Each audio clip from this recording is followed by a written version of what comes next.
කතරගම කියද්දි මට මතක් වුණේ කතරගම යනව නේද අපි? yes. අපි ගොඩක් වෙලාවට ඉංග්ලිෂ් වල ප්‍රේස් එකක් තියෙනවා, ටෙන්ස් එකක් present perfect tense කියලා. එක්සාම්පල් එකක් මම ඔයාලට කියන්නම් මේ ටෙන්ස් එකේ ගොඩක් අය පටලවා ගන්න. මම කියනවා සිරිපාල කතරගම ගිහිල්ලා.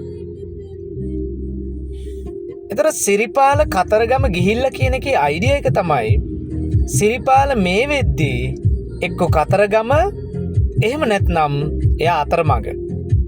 සිරිපාල කතරගම ගිහිල්ලා. අන්න එතනදී අපි ඉංග්‍රීසි වල භාවිතා කරනවා gone කියන වචනය. gone. Siripala has gone to Kataragama කියලා තමයි කියන්න ඕන.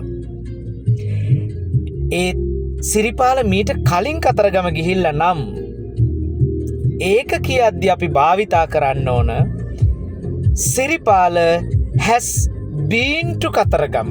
gone කියන එක භාවිතා කරන්න බෑ. ඒක ගන්න අපි go, went, gone කියන එකෙන් ගිහිල්ලා කියන්න හදා ගන්නවා. හැබැයි මීට කලින් ගිහිල්ලා කියන එක අදහස් කරන්න අපි ගන්නේ be, was, were, been කියන එකේ been කියන කොටස. එහෙනම් ඔයාලා මතක තියාගන්න මම අනුරාධපුරේ ගිහිල්ලා තිනා. I have been to Anuradhapura. මේ I have කියන එක I කියලා කෙටි කරන්න පුළුවන්. I've been to Anuradhapura. I've been to America. මම ඇමරිකාවේ ගිහිල්ලා තිනවා. එහෙනම් මීට කලින් ගිහිල්ලා තියෙනවා නම් ඔබ භාවිතා කරන්න ඕන been කියන word එක. දැන් ගිහිල්ලා නම් අපේ ආච්චි දඹදිව ගිහිල්ලා.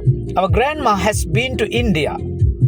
එතකොට our grandma has been to India කිව්වොත් අපේ ආච්චි දඹදිව ගිහිල්ලා තියෙනවා. අපේ ආච්චි දඹදිව ගිහිල්ලා කියන එකෙන් අපි නතර කරනවා නම් our grandma has gone to India.